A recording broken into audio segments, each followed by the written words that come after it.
Do does did का use हम helping verb के रूप में भी कर सकते हैं और मेन वर्ब के रूप में भी कर सकते हैं। हेल्पिंग वर्ब यानी कि सहायक क्रिया जो किसी भी सेंटेंस को बनाने में सहायता करती है। जैसे कि अगर हम किसी सेंटेंस को बोले राम इज प्लेइंग, राम और प्लेइंग के बीच में जो इज आ रहा है ना, इज हमारा हेल्पिंग वर्ब होता है। मतलब किसी भी सेंटेंस को पूरा करने में हेल्पिंग वर्ब का यूज किया जाता है। मेन वर्ब यानी कि मुख्य क्रिया। मुख्य क्रिया वे होते हैं जो किसी सेंटेंस में मेन रोल करते हैं। जैसे कि राम इज प्लेइंग, राम क्या कर रहा है, खेल रहा है। तो खेलने का जो एक्शन हो रहा है ना, प्ले जो एक्शन हो रहा है, प्ले हमारा मेन वर्ब हो जाता है। तो हेल्पिंग वर्ब यानी कि सहायक क्रिया और मेन वर्ब यानी कि मुख्य क्रिया। डू डज और डिड का यूज हम दो तरीके से कर सकते हैं, हेल्पिंग वर्ब के रूप में भी कर सकते हैं और मेन वर्ब के रूप में भी कर सकते हैं। अब डू डज डिड के फॉर्म्स होते हैं, वो भी हम देख लेते हैं। वर्ब का फर्स्ट फॉर्म होता है हमारा डू, सेकेंड फॉर्म होता है डिड, थर्ड फॉर्म हो जाता है डन, फोर्थ फॉर्म हो जाता है डूइंग और फिफ्थ फॉर्म होता है डज। वर्ब का first form do, second form did, third form done, fourth form doing, fifth form does. इसमें सभी का यूज हम हेल्पिंग वर्ब के रूप में कर सकते हैं या फिर सभी का यूज हम मेन वर्ब के रूप में कर सकते हैं? तो बिल्कुल नहीं। हम इसमें से हेल्पिंग वर्ब के रूप में डू, डिड और डज, बस ये तीन ही का यूज हम हेल्पिंग वर्ब के रूप में कर सकते हैं। डू, डिड और डज। यहाँ पे जो आप देख रहे हैं ना, डू डज डिड, यही इसी का यूज हम सिर्फ हेल्पिंग वर्ब के रूप में कर सकते हैं और मेन वर्ब के रूप में हम डन और डूइंग का यूज करेंगे। तो ये आपको हमेशा याद रखना होगा कि हेल्पिंग वर्ब के रूप में हम डू, डिड और डज का यूज कर सकते हैं और डन और डूइंग का यूज हम मेन वर्ब के रूप में कर सकते हैं। डू डज डिड का यूज किस तरह के सेंटेंसेस में होता है वो देखते हैं। नेगेटिव और इंट्रोगेटिव। नेगेटिव यानी कि नकारात्मक वाक्य और इंट्रोगेटिव यानी कि प्रश्नवाचक वाक्य। यस नो वाले आंसर के लिए जो हम क्वेश्चन करते हैं उसमें हम डू डज डिड का यूज कर सकते हैं और ये हम टेंस में करेंगे। सभी टेंस में नहीं करेंगे, प्रेजेंट, पास्ट, फ्यूचर सभी के साथ नहीं करेंगे। सिर्फ हम प्रेजेंट इंडेफिनिट और पास्ट इंडेफिनिट में ही डू डज डिड का यूज कर सकते हैं और किसी के साथ यूज नहीं होगा। और डू डज डिड का यूज हम नेगेटिव और इंट्रोगेटिव सेंटेंस में करेंगे, सिंपल सेंटेंसेस के साथ जिसमें कोई एक्शन नहीं होता है। सिंपल, बिल्कुल सिंपल होता है, उसमें भी हम डू डज डिड का यूज कर सकते हैं। अब मैंने यहाँ पे आपको बताया कि टेंस में प्रेजेंट इंडेफिनिट और पास्ट इंडेफिनिट में क्यों हम डू डज डिड का यूज कर सकते हैं और किसी के साथ क्यों नहीं कर सकते हैं। चलिए वो भी हम देखते हैं। प्रेजेंट इंडेफिनिट का स्ट्रक्चर क्या होता है? सबसे पहले हमें सब्जेक्ट यूज करना होता है, देन वर्ब का फर्स्ट फॉर्म, और हमें वर्ब के फर्स्ट फॉर्म के साथ एस नहीं तो ईएस जोड़ना होता है और लास्ट में हमें ऑब्जेक्ट लगाना पड़ता है। ये हमारा प्रेजेंट इंडेफिनिट का स्ट्रक्चर है। और पास्ट इंडेफिनिट का स्ट्रक्चर सब्जेक्ट, देन वर्ब का second form, then object. Past indefinite वाले सेंटेंसेस को बनाने में ये हमें हेल्प करते हैं। अब बताइए, किसी भी सेंटेंस को बनाने के लिए किस स्ट्रक्चर की जरूरत पड़ती है? सबसे पहले हमें सब्जेक्ट लगानी होती है, देन हमें हेल्पिंग वर्ब लगानी होती है, देन हमें वर्ब लगानी होती है एंड द लास्ट ऑब्जेक्ट। किसी भी सेंटेंस को कंप्लीट करने के लिए ये स्ट्रक्चर को हमें फॉलो करना पड़ता है। लेकिन हम जो प्रेजेंट इंडेफिनिट और पास्ट इंडेफिनिट में जो स्ट्रक्चर लिखे हैं, क्या उसमें हेल्पिंग वर्ब आ रहा है? नहीं। सब्जेक्ट के बाद डायरेक्ट वर्ब का फर्स्ट फॉर्म है, इसमें वर्ब का सेकेंड फॉर्म आ जा रहा है, हेल्पिंग वर्ब नहीं आ रहा है। प्रेजेंट कॉन्टिन्यूअस ले लीजिए, प्रेजेंट परफेक्ट ले लीजिए, फ्यूचर परफेक्ट लीजिए, कोई सा भी ले लीजिए, उसमें हेल्पिंग वर्ब आपका आएगा ही। लेकिन सिर्फ ये दो ही है, प्रेजेंट इंडेफिनिट और पास्ट इंडेफिनिट, दो ही ऐसे टेंस है जिसमें हेल्पिंग वर्ब नहीं होते हैं। इसीलिए जब इसके नेगेटिव और इंट्रोगेटिव सेंटेंस बनाते हैं तब हम इसमें डू डज का यूज करते हैं। क्यों? नेगेटिव वाले सेंटेंस को बनाने के लिए हमें सबसे पहले सब्जेक्ट, देन हेल्पिंग वर्ब हमें लगानी होती है, प्लस नॉट का यूज करना होता है क्योंकि नहीं की बात करते हैं, नकारात्मक वाक्य होता है। देन हमें वर्ब लगानी होती है एंड द लास्ट ऑब्जेक्ट लगाना होता है। तो हम यहाँ पे अगर हम प्रेजेंट इंडेफिनिट में सब्जेक्ट के बाद अगर हमारा हेल्पिंग वर्ब नहीं रहा तो हमें नॉट का यूज कर देना होगा ना, क्योंकि वर्ब के पहले ही नॉट का यूज है। तो वर्ब के पहले हमें नॉट का यूज करना होता है। सब्जेक्ट और नॉट हम एक साथ नहीं लगा सकते। ये रूल होता है कि सब्जेक्ट के जस्ट बाद आप नॉट नहीं लगा सकते, उसमें आपको हेल्पिंग वर्ब ऐड करना ही होगा। इसीलिए हेल्पिंग वर्ब के रूप में हम डू डज और डिड का यूज करते हैं। प्रेजेंट इंडेफिनिट में हम डू डज का यूज कर देते हैं और डिड का यूज हम पास्ट इंडेफिनिट में करते हैं। ठीक है, आई होप आपको समझ में आ गया कि प्रेजेंट इंडेफिनिट और पास्ट इंडेफिनिट में ही हम डू डज और डिड का यूज क्यों करते हैं। चलिए अब आगे बढ़ते हैं। अब डू डज डिड की पहचान कैसे करनी होती है वो भी देख लेते हैं। डू डज का यूज हम प्रेजेंट में करते हैं। ये जो मैंने अभी आपको बताया कि डू डज का यूज सिर्फ और सिर्फ प्रेजेंट इंडेफिनिट में ही आप कर सकते हैं और किसी के साथ नहीं करेंगे। और डिड का यूज आप पास्ट में कर सकते हैं, पास्ट इंडेफिनिट में कर सकते हैं, पास्ट वाले सेंटेंसेस के लिए आप डिड का यूज कर सकते हैं। डज का यूज हम ही, शी, इट या फिर नेम, किसी का भी नाम, रोहन, रिया, मोहन, सीता, गीता, जो भी नाम हो सबके साथ आप डज का यूज कर सकते हैं, जिसे हम शॉर्ट में बोलते हैं थर्ड पर्सन सिंगुलर।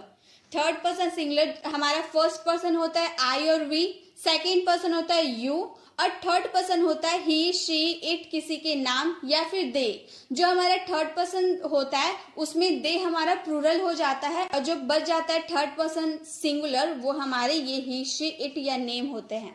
तो थर्ड पर्सन सिंगुलर के साथ आपको डज लगाना होता है और थर्ड पर्सन सिंगुलर को छोड़कर यानी कि ही, शी, इट को छोड़कर, एक्सेप्ट ही, सी, इट या फिर किसी का नाम, उन सबको छोड़कर जितने भी सब्जेक्ट बच जाते हैं, चाहे वो आई हो, वी हो, यू, दे, कुछ भी हो या फिर टू पर्सन का नाम ही क्यों ना हो, सबके साथ हम क्या लगाएंगे, डू लगाएंगे। ठीक है, यानी कि ही, सी, इट, थर्ड पर्सन सिंगुलर जो भी रहा उन सबको छोड़कर जो भी सब्जेक्ट अदर आपका बच जा रहा है उसके साथ आपको डू लगाना है प्रेजेंट में।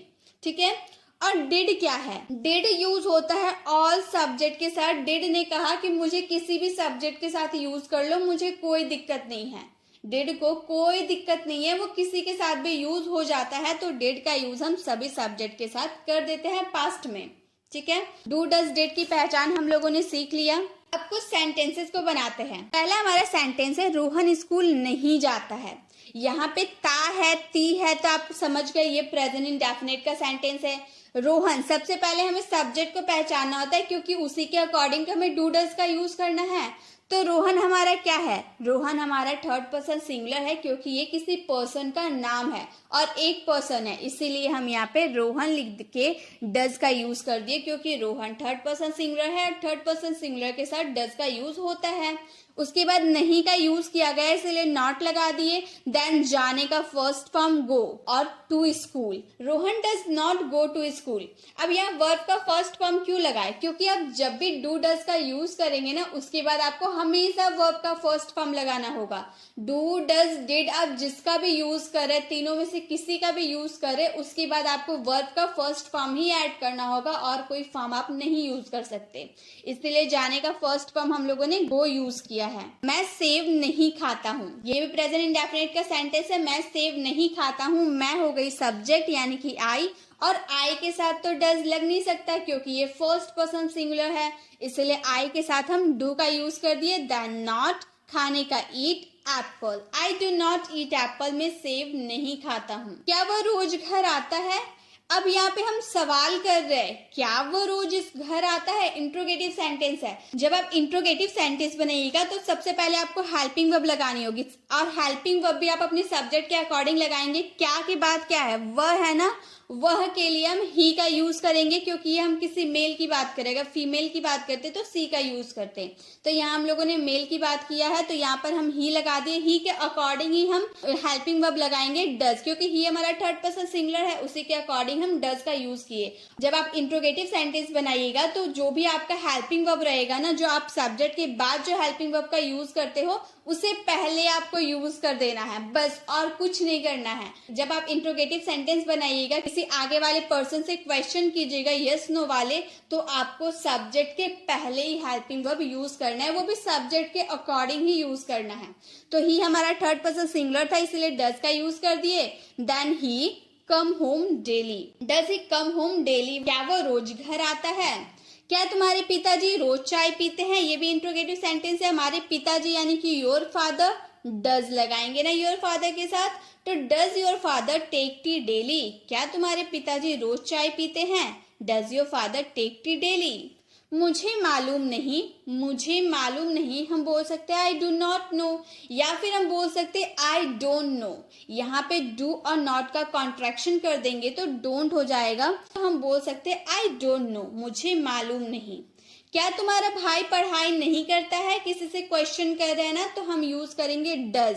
डज का यूज इसीलिए करेंगे क्योंकि तुम्हारा भाई यानी कि योर ब्रदर और योर ब्रदर के साथ डज का यूज होगा क्योंकि हम थर्ड पर्सन सिंगुलर की बात कर रहे हैं। Does your brother not study, क्या तुम्हारा भाई नहीं पढ़ाई करता है? Does your brother not study.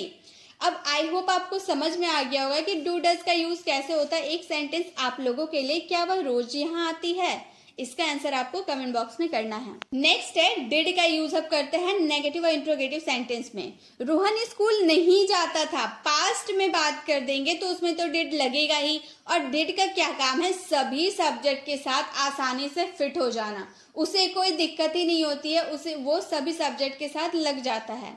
तो रोहन स्कूल नहीं जाता है, Rohan did not go to school, Rohan did not go to school.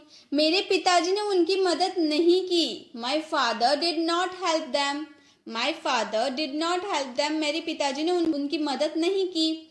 क्या वह रोज घर आता था? Did he come home daily, जहाँ हम डज का यूज करते हैं वहां डिड का यूज कर देंगे।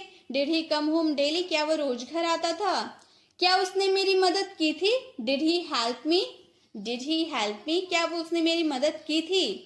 बच्चे क्यों सो गए? Why did children sleep. यहाँ पर आप क्यों की बात करें यानी कि WH फैमिली वर्ड्स का यूज करेंगे और क्यों के लिए WH फैमिली वर्ड्स वाई का यूज होता है। वाई के बाद हमें हेल्पिंग वर्ब का यूज करना होता है, बाकी सेंटेंस सेम होता है, सिर्फ आगे में आपको WH फैमिली वर्ड्स का यूज कर देना होता है। वाई डिड चिल्ड्रन स्लीप, बच्चे क्यों सो गए?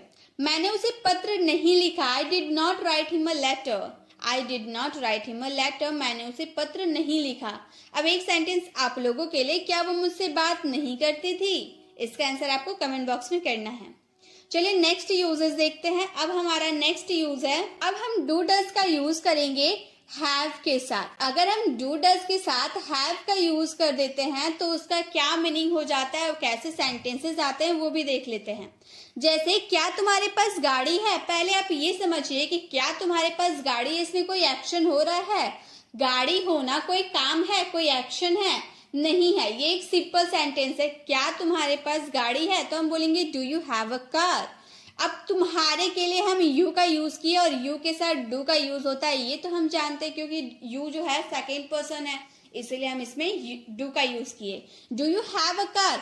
और यहाँ पे जब आप पास किसी चीज की पास होने की बात करेंगे तो आपको हैव का यूज करना होगा पास होने के सेंस में।